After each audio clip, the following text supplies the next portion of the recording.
इसवें पारे की इब्तदा में अल्लाह तबारक व तआला फरमाता है, उतलु मा ऊहिया इलैका मिनल किताबि व अक़िमिस सलाता इन्नस सलाता तन्हा अनिल फ़हशाइ वल मुनकर। नमाज की कितनी अहमियत है इसका अंदाज़ा इस बात से लगाया जा सकता है। अल्लाह तबारक व तआला फरमाता है, नमाज कायम करो कि बेशक नमाज फहाशी और मुनकर से रोकती है। अगर हम नमाज अल्लाह तबारक व तआला की रज़ा के लिए पढ़ें तो फिर जाके नमाज हमें फहाशी से रोकेगी, और अगर अल्लाह ताला की रज़ा के बगैर पढ़ें, बाज़ औक़ात बंदा किसी को दिखाने के लिए पढ़ता है, तो अगर रियाकारी हो, फरमाया रियाकारी वाली नमाज अल्लाह की बारगाह में कभी कबूल नहीं होती। किसी के दिखलावे के लिए बाज़ औक़ात जुमा पढ़ लेना कि चूँकि अगर ना पढ़ा तो कहा जाएगा भाई जुमा भी नहीं पढ़ता, या रमज़ान में भी नमाज नहीं पढ़ता, वगैरह वगैरह। इसलिए हमें नाक रखने के लिए या दिखावे के लिए हरगिज़ नमाज नहीं पढ़नी चाहिए, बल्कि अल्लाह की रज़ा हासिल करने के लिए पढ़नी चाहिए।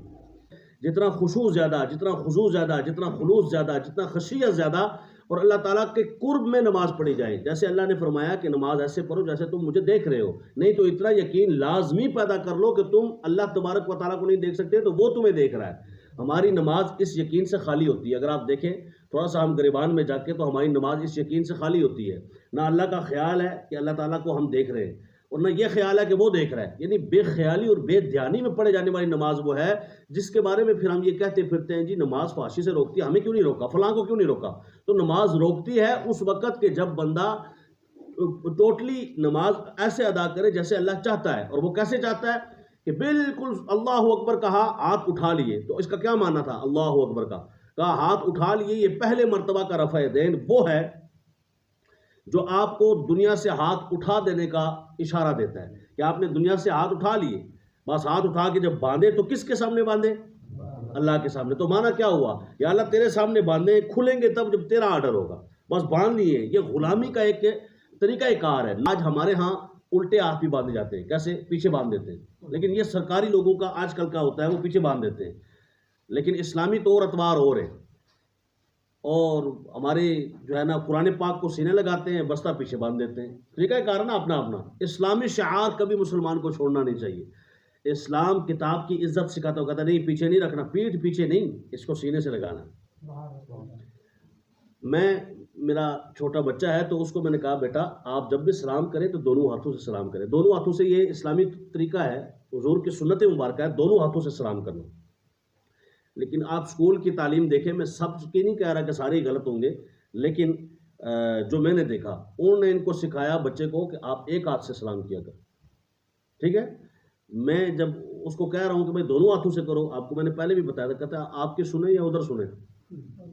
तो यानी बात तो बच्चा है ना, वो तो पिक करेगा, मैं जो बताऊंगा वो भी करेगा, आप जो बताएंगे वो भी करेगा। तो इसका माना ये है, इस्लामी जब हम मुसलमान हैं तो हमें इस्लामी तौर अतवार किसी हवाले से भी तर्क नहीं करना चाहिए।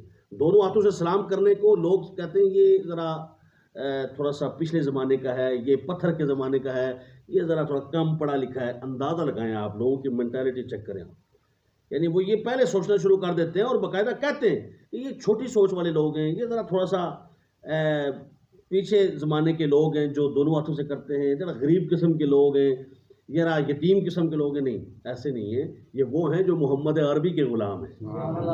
ये अर्ज़ कर रहा था कि अल्लाह अकबर कह के बांध दिए तो उस रब के सामने नौकर बन के खड़े हो गए, उसकी तारीफ़ की, उससे मांगा और खूब मांगा, फिर सिरात मुस्तकीम की दुआ की, फिर सुबहान रब्बियल अज़ीम किया, फिर समी अल्लाह कहा, फिर अल्लाहु अकबर कहा, फिर सुबहान रब्बियल आला कहा, फिर अत्तहियात शुरू की। यानी बार बार रब की तारीफ़ करके सलाम भेजा तो मुस्तफ़ा पे भेजा, अस्सलामु अलैका अय्युहन नबिय्यु व रहमतुल्लाहि व बरकातुहू। फिर आगे चलते चलते अल्लाहुम्मा सल्लि अला मुहम्मद व अला आलि मुहम्मद, हुजूर पर, हुजूर की आल पर दरूद भेजा।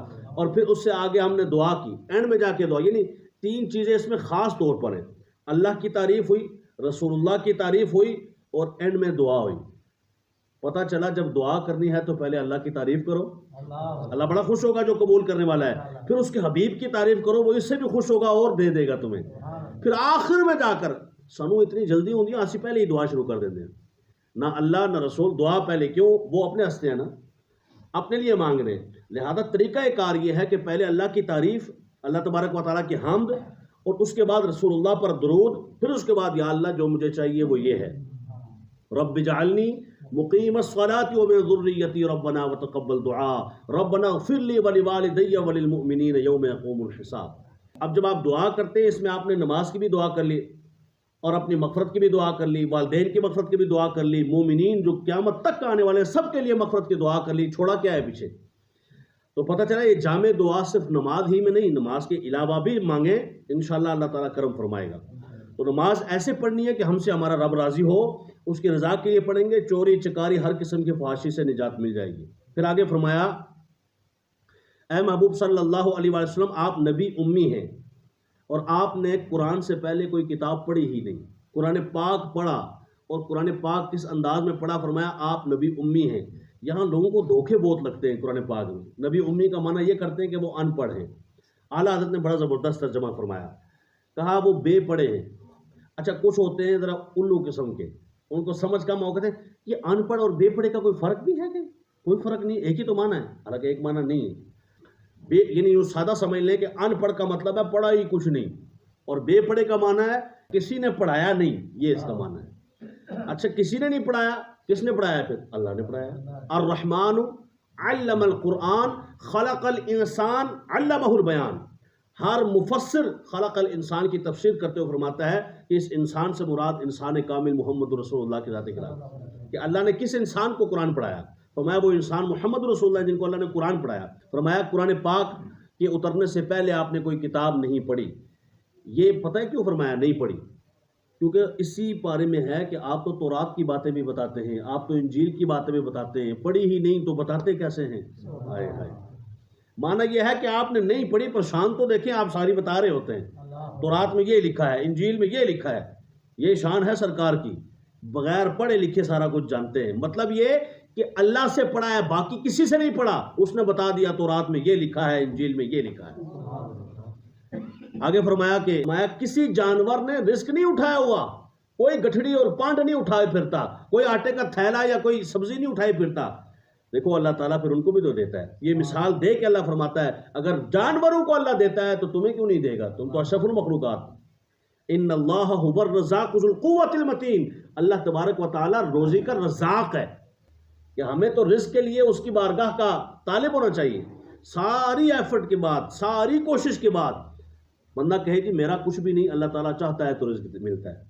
ये है कमाल। बंदा मोमिन के ईमान का कमाल ये है, जितनी सुबह से शाम मेहनत करे, रात दिन मेहनत करे, जितना माल इकट्ठा करे, जितने पैसे इकट्ठे करे, जितना दुनियावी सामान इकट्ठा करे, खुर्दो नोश का जितना आला से आला उसको खाना मिले, वो सब कुछ अल्लाह की अता समझे, वो सब चीज़ों को अल्लाह की अता समझे। एक शय भी ये ना कहे कि ये मेरी कमाई, मेरी ताकत, मेरी मेहनत और मेरी कोशिश से हुआ है। नहीं, ये अल्लाह ने चाहा है तो हुआ है, ना चाहता तो मैं कभी ना कर सकता। अल्लाह ताला फरमाता है तकलीफ के वक्त ये अल्लाह को याद करते हैं और वैसे भूल जाते हैं। बंदे को तकलीफ होती है तो अल्लाह फरमाता है फिर ये अल्लाह को याद करता है और अल्लाह ताला पर तवक्कुल करता है, भरोसा करता है और कहता है या अल्लाह बस तू ही है, तू ही है। कब? कि जब इसको तकलीफ होती है। कुरान कहता है जब इसको थोड़ी आसाइश मिलती है, सुकून मिलता है, राहत मिलती है, माल दौलत आ जाती है या खुशी मुयसर आ जाती है तो ये यकसर भूल जाता है। इसे इतना भी नहीं पता चलता मेरा रब है, यानी ये सौदागर है और इसने अपने मतलब के लिए जो है वो अल्लाह तबारक व तआला को याद करना है। ये अल्लाह ताला मुझे और आपको समझा रहा है, खबरदार कभी भी मुझे अपने मतलब के लिए याद ना करना, मतलब परस्त ना बनना कि जब कोई मकसद मतलब तकलीफ के वक्त हो तो उस वक्त या अल्लाह सर को दर्द बहुत है, बुखार बहुत है, मैं मरने लगा हूं, मुझे कैंसर है, मुझे। फरमाया इससे पहले कि तुम बीमार हो रब को याद कर लो, इससे पहले कि तुम्हें कोई मुश्किल आए खुशी में भी अल्लाह को याद करो। इसलिए कि जो खुशी में अल्लाह को याद करे अल्लाह ताला उसको खुशियां ही बहुत देता है, गम से उसे निजात देता है। फरमाया खुशी में अल्लाह को याद करते हो, तकलीफ में इसलिए याद करो कि अल्लाह तुम्हें तकलीफ में याद कर रहा है। तुम मुसीबत में हो, तुम परेशान हो, मुझे बुखार है, मुझे नज़ला है, मुझे फलां बीमारी है और अल्लाह तुम्हारे गुनाहों से तुम्हारे नाम आमाल को साफ फरमा रहा है, तुम्हारे गुनाहों को साफ कर रहा है। आगे फरमाया हज़रत लुक़मान, सूरह लुक़मान देखिए, हकीम लुक़मान नाम हमने सुना है, हकीम लुक़मान, ये दरअसल ये वही हकीम लुक़मान है जिनकी लिए पूरी कुरान की सूरत नाज़िल हुई, सूरह लुक़मान। बाज़ लोगों का ख्याल है कि ये नबी थे, लेकिन अक्सर मुफस्सिरीन ने यह कहा है कि नहीं ये नबी नहीं थे बल्कि अल्लाह के वली थे। ये वो हैं जिनके लिए अल्लाह ने सूरत नाज़िल की और इनके तस्करे फरमाए कि ये अपने बच्चों को नसीहत कैसे फरमाते थे। بس وہ آج آپ کی بارگاہ میں وہ نصیحتیں بھی عرض کرنی ہیں. جو پہلی نصیحت آپ فرماتے تھے اپنے بچوں کو، اپنے بیٹے کو، فرمایا بیٹا کبھی شرک نہ کرنا، اللہ تعالیٰ کا شریک کبھی نہ ٹھہرانا. یعنی شرک ایک ایسی مرض ہے، ان اللہ لا یغفر ان یشرک بہ ویغفر ما دون ذلک لمن یشاء. اللہ فرماتا ہے میں جس گناہ کو چاہوں گا معاف کر دوں گا. یعنی گناہ ویسے قابل گرفت ہوتا ہے، گناہ بھی قابل گرفت ہے. دیکھو شراب پینا قابل گرفت عمل ہے، لیکن یہ کتنا بڑا گناہ ہے کہ اللہ تعالیٰ اس کے بارے میں فرماتا ہے کہ اس کو میں معاف نہیں کروں گا، باقی جسے چاہوں گا معاف کر دوں. دوسرا فرمایا اللہ تبارک و تعالیٰ کا اور ماں باپ کا شکر ادا کرنا. دیکھیے کیسی عظیم بات ہے. اسی صورت میں فرمایا وَإِن جَاهَدَاكَ عَلَىٰ أَن تُشْرِكَ بِي مَا لَيْسَ لَكَ بِهِ عِلْمٌ فَلَا تُطِعْهُمَا وَصَاحِبْهُمَا فِي الدُّنْيَا مَعْرُوفًا. اور بتایا جا رہا ہے کہ اگر والدین، یہ جو چیزیں ہیں نا، حضرت لقمان اگر اپنے بیٹوں کو، اپنے بچوں کو، اپنی اولاد کو نصیحت کر رہے ہیں تو اس کا کیا معنی ہے؟ معنی ہے کہ ہم بھی اپنی اولاد کو نصیحت کریں. آج یہ زمانہ ہے، میں سچ بتا رہا ہوں کہ ہم اپنی اولاد کو نصیحت نہیں کرتے، جس کی وجہ سے بڑے ہو کر نافرمانی کی طرف بڑھ جاتے ہیں. اور جو والدین اپنے بچوں کو نصیحت کرتے ہیں بچپن میں، آپ نے ملاحظہ کیا ہوگا وہ بڑے ہو کر آپ کے فرما بردار رہتے ہیں. آپ اپنے بچوں کو بٹھائیں اپنے سامنے، آج آپ بٹھائیں کل وہ خود بیٹھنا شروع ہو جائیں گے. آج اگر آپ اپنے سامنے نہیں بٹھاتے، ان کو نصیحتیں وصیتیں نہیں کرتے، تو کل یہ آپ گمان نہ کریں کہ یہ بچے آپ کے ساتھ بیٹھا کریں گے، باتیں کیا کریں گے، کوئی آپ کے ساتھ دکھ سکھ کیا کریں گے. اگر آج چاہتے ہیں کہ دکھ سکھ کریں تو بچپن میں ہی، چھوٹے ہوتے ہوئے ہی، جب یہ شاخ نرم ہے اس وقت ہم کو سمجھانا شروع کر دیں. اور واللہ ہم سمجھانا شروع کریں گے، یہ بچے ہمارے فرما بردار بنیں گے، اطاعت گزار بنیں گے. اور یہی طریقہ اور وتیرہ ہمیں قرآن پاک سے ملتا ہے. اللہ تعالیٰ نے فرمایا کہ دیکھیے اگر یہ والدین مشرک ہوں، اب یہ ہمارے لیے نصیحت ہو رہی ہے، بچوں کے لیے نصیحت ہو رہی ہے. ماں باپ خود مشرک اور تمہیں کہتے ہو کہ تم بھی شرک کرو، تو اس وقت تمہیں غصہ تو چڑھے گا.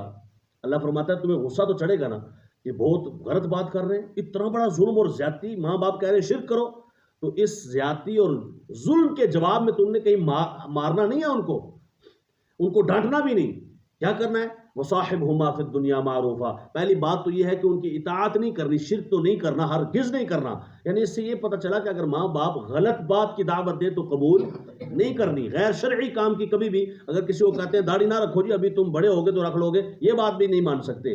ماں باپ کی وہ بات مانیں گے جو شریعت کے ساتھ نہ ٹکراتی ہو. فرمایا اگر شرک کی دعوت دے اطاعت نہیں کرنا، لیکن مارنا بھی نہیں ہے، ڈانٹنا بھی نہیں ہے، سمجھا سکو پیار سے تو ٹھیک، نہیں تو ان سے ہاتھ جوڑ کے ہی بات کرنی ہے. وَصَاحِبْهُمَا فِي الدُّنْيَا مَعْرُوفًا. معروف انداز میں، اچھے انداز میں بات کرنی ہے. والدین کتنی اہمیت کے حامل ہیں. یعنی اس سورہ لقمان میں یہ بھی بتایا کہ بچوں کو کس طرح آپ نے بتانا ہے، اور بچوں کو بتایا کہ تم نے کس طرح اپنے والدین سے بات کرنی ہے. پھر آگے چل کر کے اللہ تعالیٰ فرماتا ہے کہ کسی انسان کے دل ہم نے دو نہیں کیے، آنکھیں ہم نے دو رکھی ہیں. اب اللہ تعالیٰ فرماتا ہے کان بھی ہم نے دو رکھے ہیں، دونوں سے سنے گا، دونوں آنکھوں سے دیکھے گا، دو ہاتھ رکھے تو دونوں سے پکڑے گا، دو پاؤں دیے تو دونوں سے چلے گا. تو میں دل ہم نے ایک دیا. کیوں دل ایک دیا؟ تو میں اس دل میں یا ہماری محبت ہوگی یا غیر کی محبت ہوگی. اس دل میں یا اسلام آئے گا یا کفر آئے گا. اس دل میں ہمارے محبوب آئیں گے یا ان کے دشمن آئیں گے. اب تمہاری مرضی ہے بندہ مومن کی، وہ اللہ رسول کو، صحابہ اہل بیت کو اور اللہ والوں کو رکھتا ہے، یا ان کے مخالفین کو رکھتا ہے، یعنی شیطان کو رکھتا ہے، یا ہوائے نفس کا شکار ہو جاتا ہے. اور اگر بندے کے دل میں اللہ اور اس کے رسول اور ان کی باتیں اس کے ساتھ موجود ہیں، اور نیک جذبات اور نیک عقائد موجود ہیں، تو وہ سمجھ لے کہ میرا رب مجھ سے راضی ہے. اور اگر شیطان اور نفس کا قیدی بن چکا ہے اور ان کے چگل میں پھنس چکا ہے اور اسیر ابلیس بن چکا ہے، تو وہ سمجھ جائے کہ میرے دو دل ہو گئے.